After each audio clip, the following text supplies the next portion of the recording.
I don't know who's doing this, but this is genius. They're all over the city. Now that is clever. I don't know who's doing it, but it's genius.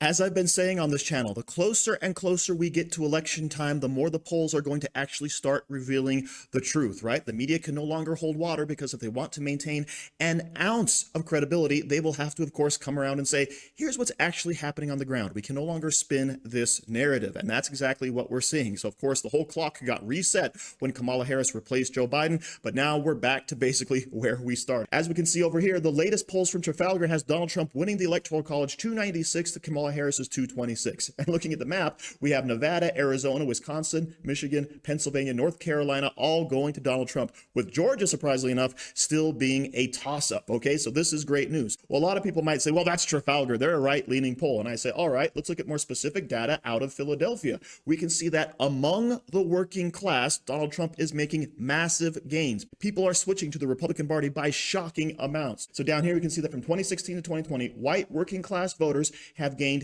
10 points, from 36 to 46% identifying as Republican. Black working class voters have gained 12 points, from 34 up to 46% among working class voters. And Latino working class making the shocking move of plus 75 points over to Republicans. All right. So this coalition the Democrats have supposedly built is crumbling all around them. And the results are easy to see. But of course, we're not going to stop there. We also have over here from Mediaite the story, shock poll shows Arab Americans support Trump and the GOP more than Harris and the Democrats following Biden's Gaza policies. And this poll shows that 42% support Donald Trump and 41% support Kamala Harris. Now, that sounds like a very small margin, and it is. However, if you compare that to where Joe Biden was back in 2020, that's a loss of 18 points, all right? All that support is just being siphoned away. Not to mention you have this from CNN on younger voters from Michigan going for Donald Trump. How is Vice President Harris performing with young voters compared to how President Biden did in 2020?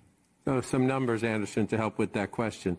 Number one, just look at this choice for president. I want to stretch this out a little bit. Excuse me for turning my back. This is a recent New York Times Siena poll. It shows Donald Trump and the vice president tied among voters aged 18 to 29. Joe Biden carried that group by 24 points in 2020 in the exit polls. From being on the ground, remember, when you poll a smaller subgroup in a poll, there's a bigger margin of error. I can't quite believe it's a tie from being on the ground several times in Michigan, but there's no question the vice president is doing better than President Biden was doing earlier this year, when a lot of young voters didn't want him to be the candidate anymore. But she's not doing as well as he did back in 2020. There's no doubt about that. So Joe Biden, of course, was replaced because he was just polling atrociously among all of these different groups. He was losing massive support. So replace him with Kamala Harris, and bam, the numbers all pop up. However, she's still not doing as well now as Joe Biden supposedly did back in 2020. She has lost all kinds of support. And we're supposed to sit around and believe that somehow she's going to eke out a win in the Electoral College? Not going to happen. So all of this could be the possible reason why we have the October surprise of Jack Smith's filings being released by Judge Chutkan. So remember, this January 6th case is not going to trial until after the election. But for some magical reason, Judge Chutkan decided to go ahead and release this in advance of the trial. And most of it is hearsay. So the only reason you could possibly release this is, of course, to try to sway the voters 1 month before Election Day. Okay. And of course, we're going to have Donald Trump's response to this right now. We know that Special Counsel Jack Smith had filed court documents calling your actions in the aftermath of the 2020 election, quote, a private criminal effort. Can you respond to that? He's a deranged person. I call him deranged Jack Smith. He just lost the big documents case. That was the biggest of them all. They said the documents case, and they said that was the toughest of them all. Let me tell you, we just won it, and it was won strongly and completely, and it was a total victory in Florida. And he is a person who is trying, and he works for Kamala and he works for Joe. This was a weaponization of government, and that's why it was released 30 days before the election. And it's nothing new in there, by the way, nothing new. They rigged the election. I didn't rig the election. They should have never allowed the information to come before the public, but they did that because they want to hurt you with the election. It's pure election interference to get an incompetent person like Kamala. She's grossly incompetent. She's more incompetent than Biden to get these people elected. That pretty much sums it up, because it seems to me like this is a clear-cut case of election interference, because I can't think of a reason why this would have to be released right now with the pending court date so far away. However, it also could have been released to change the news cycle from the horrible vice presidential debate performance of Tim Waltz against JD Vance. I mean, even CNN had to recognize that their own focus group saw that Tim Waltz was basically destroyed. Both vice presidential candidates mostly sticking to differences in policy as they squared off over the issues. In a post-debate focus group, an overwhelming majority said they thought that Vance won last night. Here's why. He's very battle-tested, very ready, and you can just see that he went to Yale, and he's very intelligent, and he reassured a lot of people, I think. Somebody else. It was a strong control of the facts. He ran the show. He remained steady during the whole performance, and I was very impressed with him being very sincere and authentic. He humanized himself and actually looked like a regular guy. So JD Vance comes across as a regular guy with control of the facts, whereas Tim Waltz comes off as spasmatic, okay? He's got the crazy eyes and the crazy mannerisms. But this fact is completely lost over with the Harpies on The View, so let's go ahead and check out what they had to say. That was the craziest part, because no answer is an answer, right? And I think Waltz was the clear winner. I'm surprised that some polls are saying something different. He was in command of the facts. He was in command of policies. He was civil. He was kind. He was willing to admit he made a mistake. On the other hand, JD Vance refused to admit that Trump lost the 2020 election. He is an election denier. That, in my view, makes him not only unfit, but disqualifies him from the very office for which he is running for. From a performance and delivery perspective, Tim Waltz had the rockier night, but from what is the clippable moment of the night that's going to resonate in ads, it was that January 6th question. Yeah, right. And here's what I think happened. I think that JD Vance strategically went in to do Midwestern nice to disarm Tim Waltz. And Tim Waltz kind of took the bait. So he wasn't in fighting mode. There were some fact checks he could have done that he dropped the ball on. JD Vance did a lot of the like, oh yeah, buddy, I'm sorry you had to go through that. He really actually did a good job of disarming him. But what it meant was that there were opportunities that were missed for him.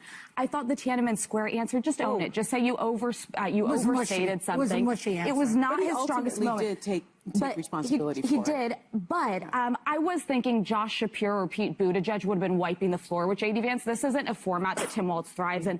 But listen, he's got some authenticity to him, which JD Vance lacks. Performance-wise, he's eloquent. He can feign empathy. And he looks like a liar. I found moments where I was like, wow, I really want to believe that he's empathetic and feeling for Waltz. But you know he's not. But I just remember the cat guy insulting, or the guy insulting cat ladies, the guy who maybe says he has sympathy for Tim Waltz's son, but didn't have sympathy for Haitian migrant children who are being targeted in their schools because of the lies that he spread. So Sonny Hostin thinks that Tim Waltz won the debate, in disagreement with every focus group that I've been seeing, in disagreement with all of the reporting going on right after the debate on that night, all right? She's completely delusional. And the Democrats really have to give up on this whole January 6th thing, okay? There was a poll that came out a few months ago that showed that the majority of Americans actually believe there were some shenanigans going on in the 2020 election. And as far as disagreeing with January 6th, yeah, there was no way there were some FBI plants in the audience, allegedly, and there was no way that certain police behaviors allowed certain people into the Capitol or egged on a riot, okay? So we all acknowledge that that actually happened, but no one cares. This is not a winning issue for the Democrats, so stop bringing it up. And of course, Alyssa Farah-Griffin has to go ahead and jump in and say, I can't believe he was so mean to the Haitian migrant children who've been so poorly treated by all of these threats being called into the elementary schools, all of which were fake, confirmed by the governor, right? Everything was from overseas and verified false. Okay, so stop trying to make that a thing as well. JD Vance came off as being the one in command of the topics. He came across as being the one who was normal. He came across as being the one who was relatable. And Tim Waltz, what did he do? He said, oh, I misspoke on China. When you said you were in one place on a very famous day and you weren't, that's called a lie. And he didn't cop to it. He just said, oh, I misspoke. That's him taking responsibility. Yeah, but thank you very much. The View. Didn't see last night was we didn't see the JD Vance of the childless cat ladies, the Haitians eating their pets. He was able to do something Donald Trump is not able to do. He was able to appear normal and even likable for about 2 hours. Now, I don't think I'm unlike Sonny. I actually could totally understand why the results about who won are kind of down the middle because it depends on what you were watching for. Yesterday, I said you're going to see delivery and style, and JD Vance took the night on that. If you were watching for substance and policy, and Tim Waltz clearly crossed that bar for me because there were a couple things that were bothering me last night. JD Vance kept repeating, why hasn't Kamala Harris done that yet? Not the president. Okay, so for the very job you're running for, you are the vice president. You are the second in charge. This was Biden's administration. Is he taking a civics class? I apparently not, but he did say like 3 times, why hasn't she done it yet? And I'm like, if we have to stop this for a second to explain what a vice president does, we are really in trouble here. I think Tim Waltz wiped the floor with women's reproductive health. Yeah. Because JD Vance tried to toss it back to the states, and when Tim Waltz said, geography should not determine whether we can save your life. And women are dying. Yeah, and women are dying. Examples of women. And he also countered him one more time when JD Vance said something about pro-abortion. Tim Waltz took the ball back and said, this isn't about pro-abortion. This is protecting choice for women's bodies, their health. I thought that was amazing. But ultimately what won the night was the speaking of transferring power, the election denying. So this guy, Vance, he says with a straight face that Trump peacefully gave over power on January 20th. You cannot buy this type of slickness. You cannot buy it. I mean, he's like a guy who's selling knockoffs of Louis Vuitton and telling you that they're real, you know, and I think that Trump must be very jealous because it's like, hey, I'm a bumbling fool. I'm like one Big Mac away from a heart attack, and this guy is taking over here the way I should, but he doesn't make any sense when he talks. Perhaps the wrong guy's running for president. Well, that's probably what people are thinking. I think that JD Vance is running for president. So the big attack line here is that, oh, JD Vance doesn't know what the vice president does.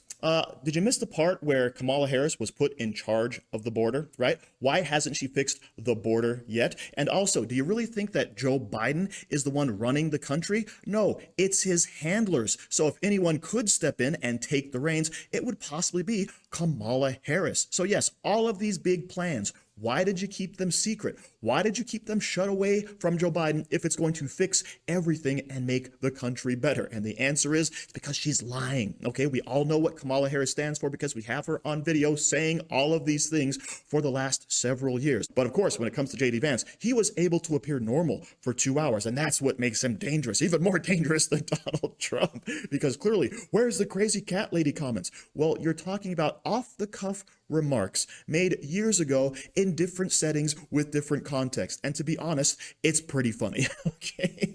So this is The View, coping and seething with the fact that their guy lost and lost handily. And the whole election is not going to go the way that they want it to. So thank you for watching. Don't forget to like, share, comment, subscribe, and stay safe out there, people, because they're coming after you.